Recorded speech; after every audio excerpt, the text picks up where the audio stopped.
Hey there everyone, it's Retro Kaiser here and welcome to yet again another R35 facelift for the year 2023. And today's video is all about the 1.2 chassis update that MRT has got. Now, boy oh boy, this update, man, it has changed everything.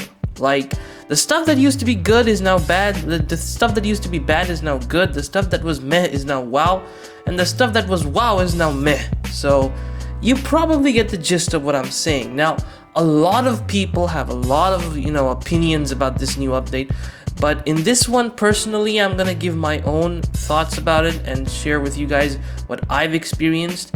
Now, if you're a beginner and you're watching this, well, you should watch this because it's about to change your whole perspective about Midnight Racing Tokyo. A lot of stuff that has changed is pretty much the handling of all the cars have pretty much changed due to the introduction of the new 1.2 chassis.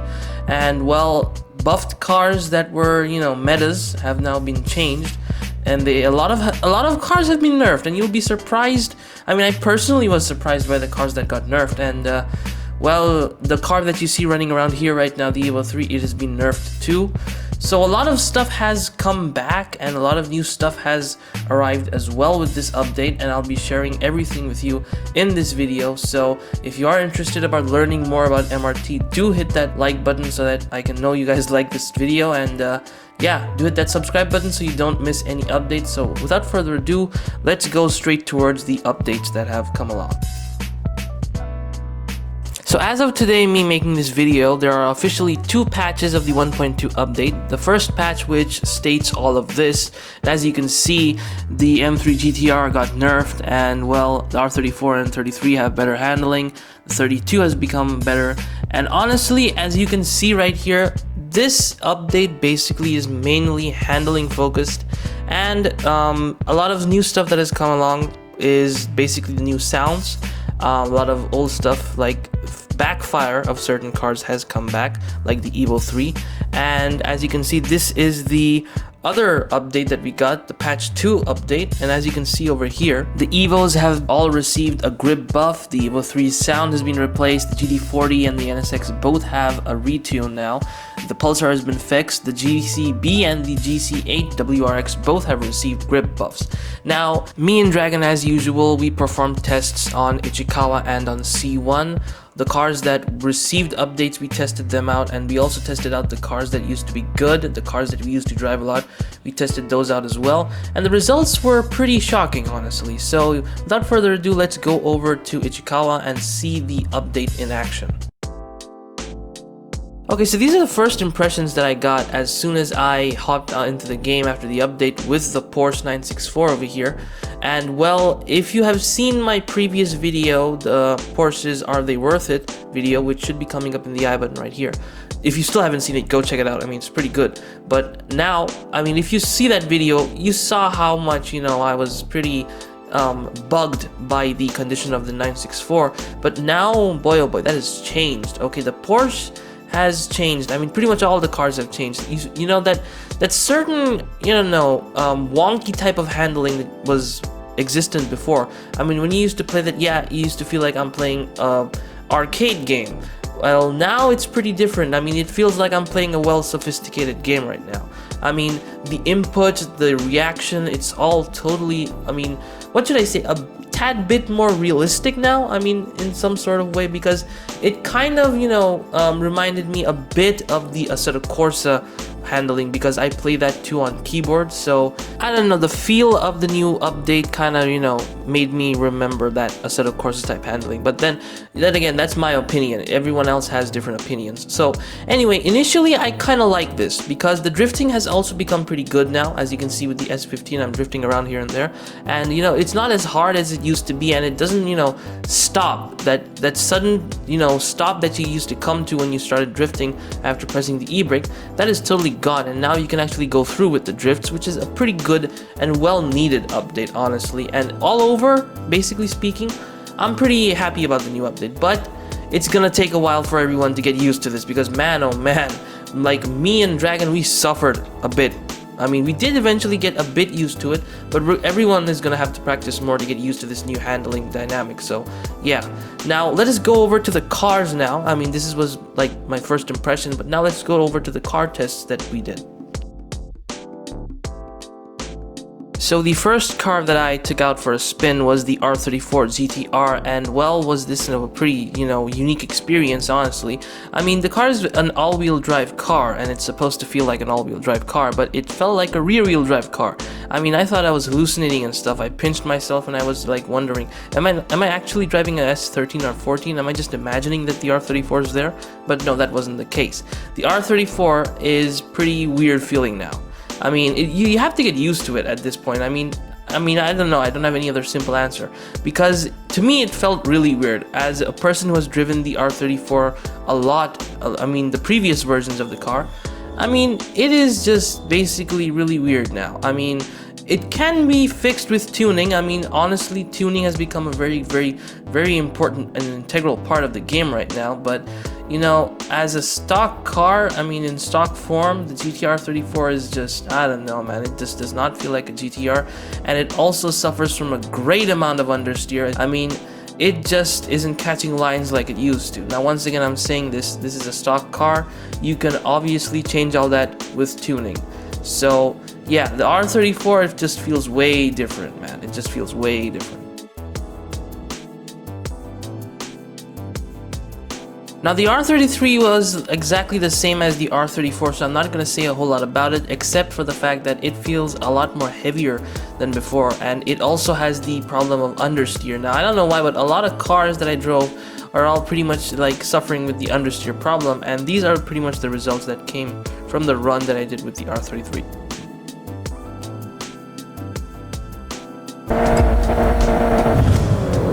Okay, now this one really broke my heart over here. The Evo 3 is just gone. It just it is basically like a wet sock now. I mean, the acceleration is gone. I mean, the feel of it is gone. The only cool thing is the misfiring system is back. You saw it right there.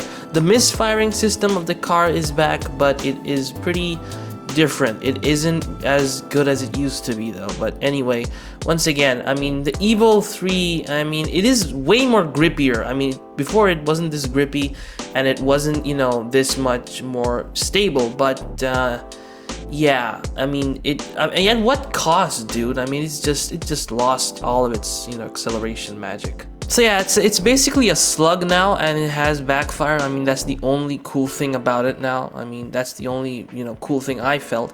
I mean, it has great, grip now, but it just, yeah, I mean, as an Evo 3 main, I mean, it's just wrong. They did the Evo 3 wrong, man. But anyway, it's better in terms of handling now, and it can be better with tuning, and here are the results of it. And once again, tuning is way more important now. Okay, the Testarossa, here we go again. We're back here all over again. Now, the Testarossa, also known as the Redhead, is now once again the red-headed killer. And now I'm saying that because the only thing which you will experience when driving the Testarossa now is oversteer. That's all you will experience, my friend. I mean, it is really, once again, a challenge to keep this on, like, a straight line. And, I mean, it has lost its ability to grab lines as smoothly as it used to, as seen before in previous videos of mine. You've seen that when it was up against the GT40, it used to grab its lines way more better, but now it has this weird sort of oversteer mechanism, which, just kind of makes it just go round and round if you push it a bit hard. So yeah, the Testarossa is a big thumbs down, honestly. It has been nerfed to hell, but once again, it can be cured through tuning, and these are the results that came forward. And man, it was pain once again driving the Testarossa. Radio, so the Di Tommaso Pantera. Now this car, my goodness, this one was the one that surprised me the most, ladies and gentlemen, because the Di Tommaso Pantera, it is known to be a absolute death trap. But as you can see right here, I am driving it and I am not dying. Yes, sir, I am not dead. I am still here. K-Tiryu is still here. I mean, dude, this update really did give us something really good, and that is the Di Tommaso Pantera. The car was always a performer in terms of acceleration, and now it has good and better cornering capabilities, as Red Terminator said in his post, but like giving us the update that it has better cornering capabilities. The man was not lying at all. I mean, geez, this is really a good update for this car. I mean, now you can really utilize it on the Toge and on C1, and you don't have to be in constant fear that, oh boy, I'm driving the Pantera, I'll spin out and die. No, you don't have to worry about that anymore, because the car felt really content. It felt pretty stable as compared to before, although it does have that sort of snappy nature. That thing is still there.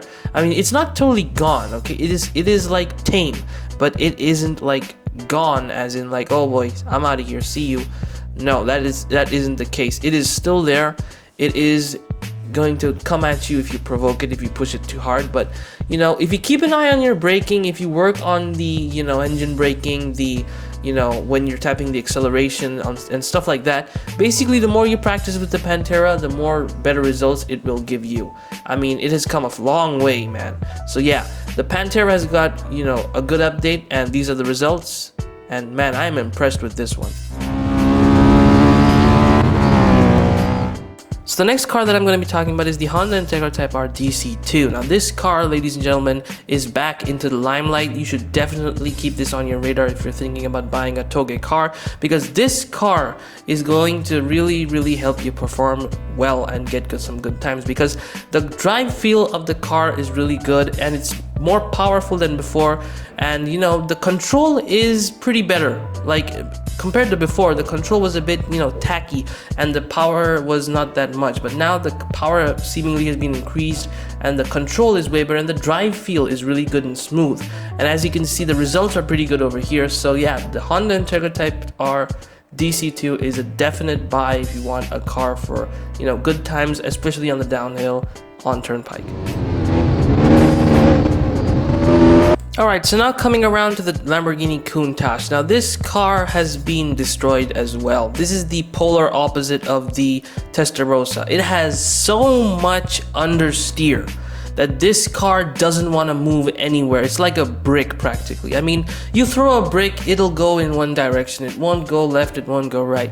So yeah, it's the same case with the Countach, unfortunately, because it is not, drivable in stock condition, honestly, especially on the Toge. I mean, the turns, it cannot take turns properly.